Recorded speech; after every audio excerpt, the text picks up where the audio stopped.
Guys, আজকে আমি সকালবেলা নুডলস রান্না করতেছি। আমার হাজবেন্ডের বন্ধু আর তার ওয়াইফ আসবে, এর জন্য সকালবেলা আমি নুডলস রান্না করতেছি। এখানে নিয়ে নিয়েছি আমি চিকেন, টমেটো, কাঁচামরিচ, পেঁয়াজ অ্যান্ড ডিম। আর আমরা ব্যবহার করছি এই নুডলসটা। এখানে 8 পিস আছে, অনায়াসে অনেক মানুষ খেতে পারবে। আর এইখানে আমরা এই সয়া সসটা ব্যবহার করব, যার টেস্ট দুগুণ বাড়িয়ে দেবে। গাইজ, আমি নুডলসগুলো গরম ফুটন্ত পানিতে দিয়ে দিছি। আমি 1 থেকে 2 মিনিট সিদ্ধ করে নিব, বেশি নরম না, জাস্ট একটু সিদ্ধ করে নেব যেন খেতে অতটা খারাপ না লাগে। এখানে হচ্ছে আমি ঠান্ডা পানি দিয়ে নুডলসগুলো ধুয়ে নেব যেন দলা দলা না হয়ে যায়। এই কাজটা অবশ্যই আপনারা করবেন।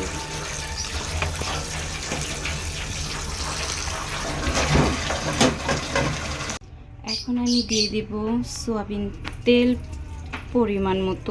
আমি সর্বোচ্চ একটু বেশি তেল দেই, একটু তেল না দিলে আমার হচ্ছে আবার ভালো লাগে না। কম তেলে আমার রান্না ভালো হয় না আমার মনে হয়। এখন তেলটা একটু গরম হওয়া পর্যন্ত আমরা অপেক্ষা করব।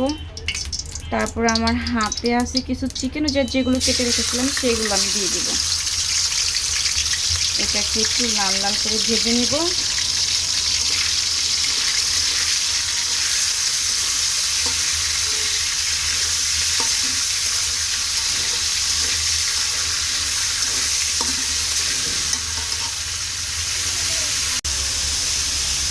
এখানে সামান্য একটু লবণ দিয়ে দেবো যেন চিকেনের মধ্যে লবণগুলো ঢুকতে পারে ভালো মতো। আর একটু দিয়ে দেব হচ্ছে মরিচের গুঁড়া, যেন চিকেনের কালারটা সুন্দর হয়, না হলে তো সাদা সাদা থাকবে। আর সামান্য একটু হলুদের গুঁড়া দিয়ে দেব।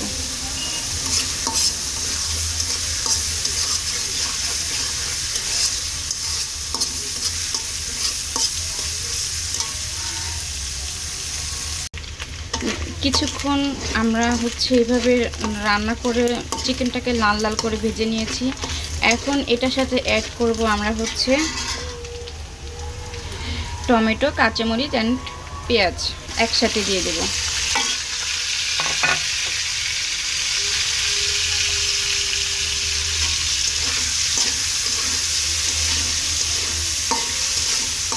খুব ভালোভাবে এটাকে একটু ভেজে ভেজে নিতে হবে, অতটাও না, একটু আধা সিদ্ধ বা আধা কুচি এরকম হলেই হবে।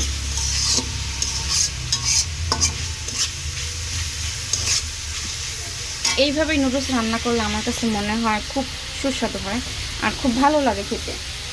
আপনারা এভাবে রান্না করবেন, ট্রাই করবেন, দেখবেন আপনাদের কাছে অনেক ভালো লাগবে। আমরা কিছুক্ষণ এইভাবে রান্না করে নেব যেন তেলটা ভেসে উঠে, দেখবেন কি একটা কালার আসবে। দেখেছেন কি সুন্দর একটা কালার হয়েছে, দেখতে কত সুন্দর লাগছে। এখন এটার মধ্যে দিয়ে দিব আমি 2টো ডিম।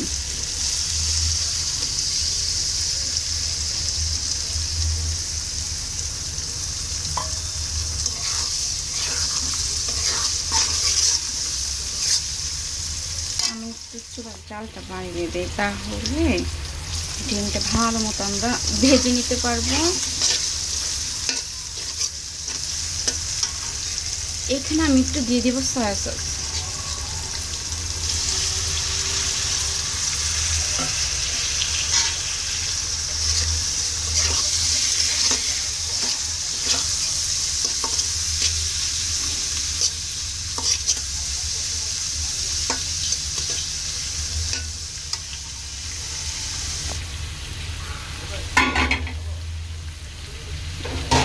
এখন আমরা দিয়ে দেব নুডলস।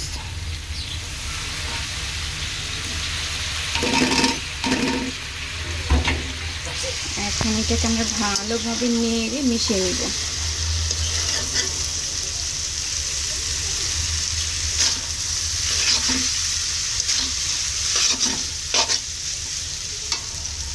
তারপরে দিয়ে দিব ম্যাজিক মশলা। তো অবশ্যই সবাই দেবেন, না দিলে নুডলসের টেস্টটাই পাবেন না।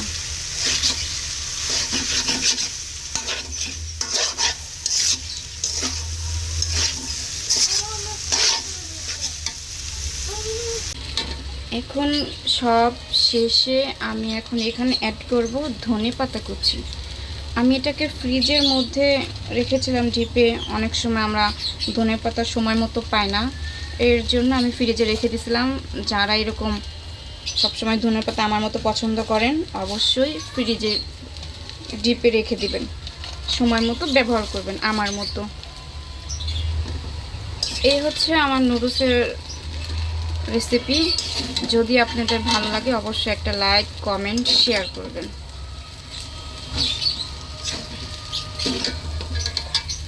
দেখেন গাইস কতটা টেস্টি ইয়ামি হয়েছে।